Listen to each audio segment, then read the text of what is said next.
간절히 기도함에도 불구하고 세상에 빠져서 돌아올 기미가 보이지 않는 또 바로 서지 않은 자녀들을 가진 부모님들이 마음이 얼마나 속상할까요?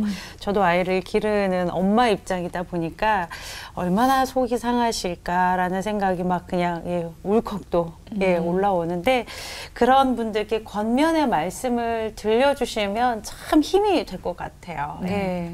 실제로 목사님들께서 그 자녀분들을 위해서 이제 하신 가장 이건 내가 잘한 결정이었다라는 것이 있다면 그것이 무엇이었을지 궁금합니다. 이번에 박 목사님부터 말할 기회 드리겠습니다. 김 목사님 다 하셨어요. 제가 하고 싶은 말을 다 하더라고요. 두 분이 같은 마음이시네요. 근데 사실은 저희가 몇 가지 원칙을 세운 것 중에 이런 게 있었어요. 아이한테 얘기를 할 때 누가 먼저 얘기하던 간에 내가 동의하지 않더라도 아이 앞에서는 그렇죠. 그 한 말을 절대 나는 동의하지 않는다, 그 말 하지 말자. 그래서 다 하고 나서 나중에 돌아와서 내가 동의하지 않을 때는 서로 얘기를 하고, 그래서 그러면은 이렇게 얘기하는 게 더 낫지 않을까.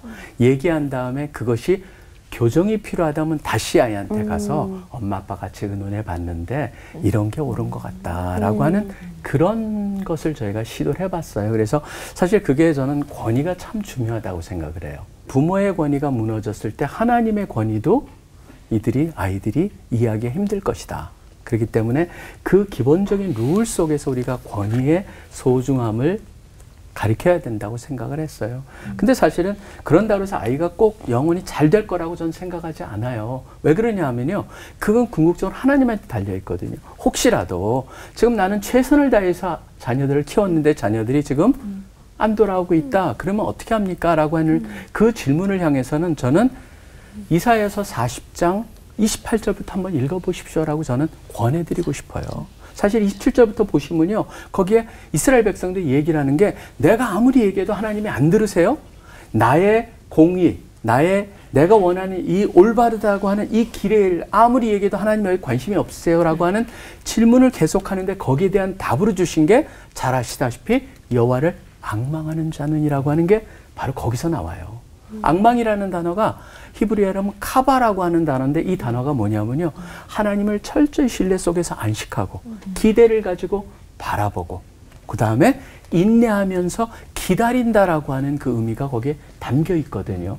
그러니까 그 여호와를 앙망하십시오 끝까지, 그러면 하나님께서 이루실 것입니다. 그런 믿음을 버리지 마십시오 라고 하는 그 말씀을 전달하고 싶습니다. 아멘.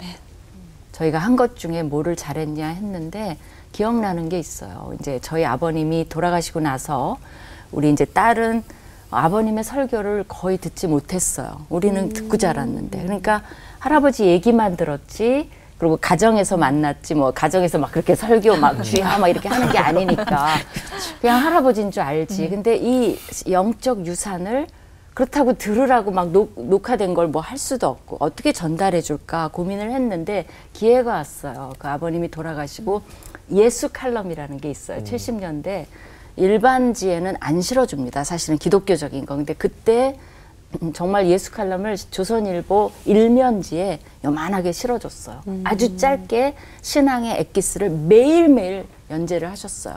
그게 모아진 책인데요. 저희 딸이 이제 저희가 유학 시절에 미국에서 자랐기 때문에 영어 굉장히 잘하고 영문과예요. 그리고 이제 석사도 했어요. 심리학으로. 그래서 얘한테 번역을 맡겼어요. 얘가 잘해요.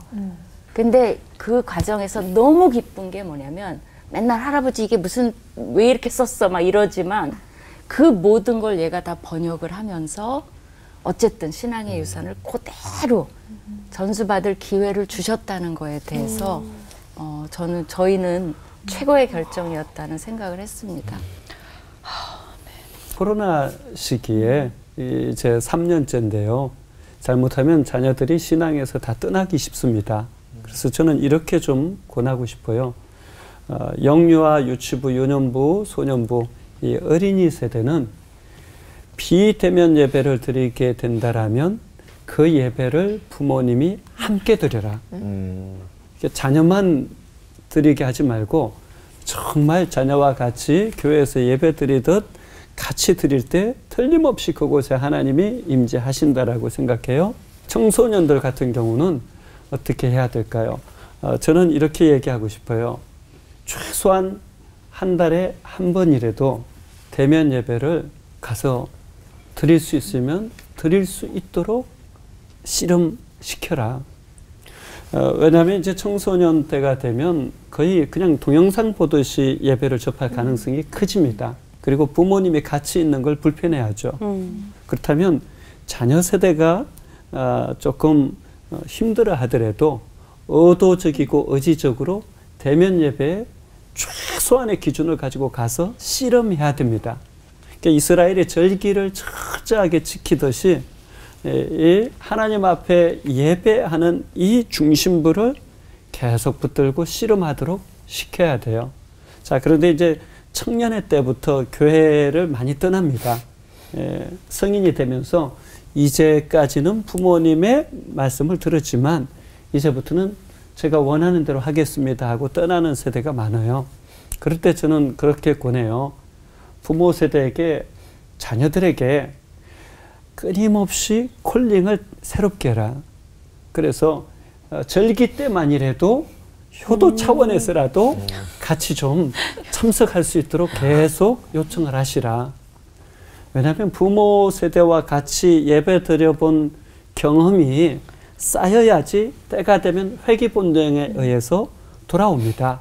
그러니까 부활절이라든지 추수감사절, 성탄절, 절기 때만이라도 효도 좀 하라고 해서 같이 가면 그것이 저는 나중에 다시 돌아올 수 있는 큰 힘이 된다라고 생각하고요.